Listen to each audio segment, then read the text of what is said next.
Video topic: Why money is worthless.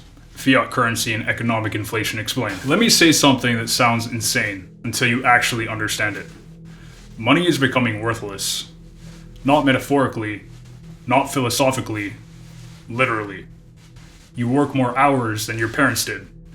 You're more productive than any generation in history. And yet, housing, food, education, and stability feel further away every year. That's not an accident. That's design. Because the system you're living under doesn't reward effort. It rewards control over money creation. And once you understand how fiat currency works, you'll realize inflation isn't a flaw. It's the engine. And for most of human history, money was simple. It was a store of value, a medium of exchange, and a unit of account. But most importantly, it was scarce. Gold, silver, tangible assets. You couldn't just create it out of thin air, which meant governments had to live within limits, just like people. But scarcity is inconvenient for empires. Over the 20th century, advanced economies shifted from gold-backed money to today's fiat system to escape the rigidity that had turned crises like the Great Depression into deep deflation and mass unemployment. The 1944 Bretton Woods Order tried to preserve discipline by pegging other currencies to the US dollar and fixing the dollar to gold, but US deficits and rising inflation in the 1960s undermined confidence in that gold promise. Nixon's 1971 decision to suspend dollar-gold convertibility, the Nixon shock, triggered the collapse of Bretton Woods and the move to floating exchange rates and purely fiat currencies. In the short run, this transition coincided with higher volatile inflation, but in the long run, it gave central banks far more flexibility to fight recessions, with price stability now resting on institutional credibility and policy rules instead of gold reserves. So in 1971, the final link between money and reality was severed. Fiat currency is money because the government says it is. Not because it's backed by gold. Not because it's scarce, but because it's enforced. Today, money is created digitally by central banks and commercial banks through debt. Every new dollar enters the system as a liability. And here's the key point that most people miss. If money can be created infinitely, its value must decline over time. That decline has a name: inflation. Inflation isn't just prices going up, it's your purchasing power going down. If you save cash, you are punished. If you hold wages, you fall behind. If you don't own assets, you lose by default. Inflation is taxation without legislation. Milton Friedman. Inflation is simply the process of prices rising over time, which means the purchasing power of money falls. Each dollar buys less in the future than it does today. This shows up in two painful ways for households. First, when wages grow more slowly than inflation, real wages fall. So even with a bigger paycheck on paper, workers can afford fewer goods and services than before. Recent US data shows that real hourly earnings were still below pre-spike levels after several years of elevated inflation, despite nominal pay increases.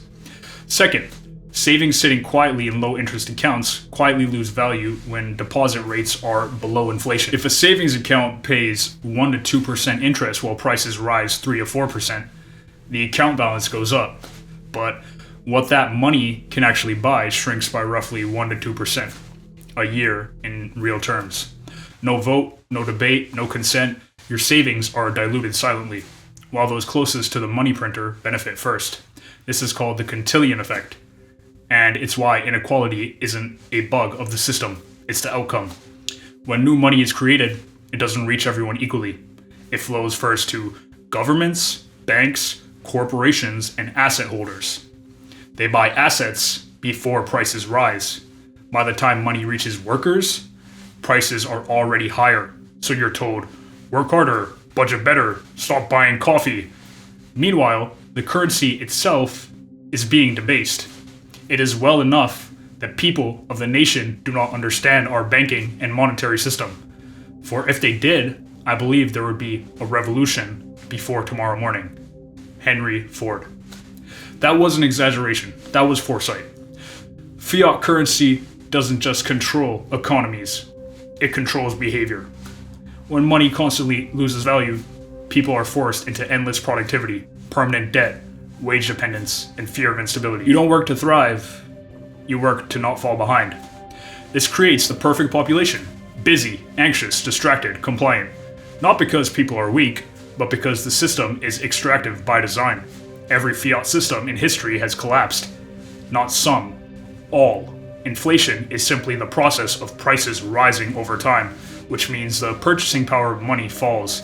Each dollar buys less in the future than it does today. This shows up in two painful ways for households. First, when wages grow more slowly than inflation, real wages fall, so even with a bigger paycheck on paper, workers can afford fewer goods and services than before. Recent US data show real hourly earnings were still below pre-spike levels after several years of elevated inflation, despite nominal pay increases. Secondly, savings sitting in a low-interest account quietly loses value when deposit rates are below inflation.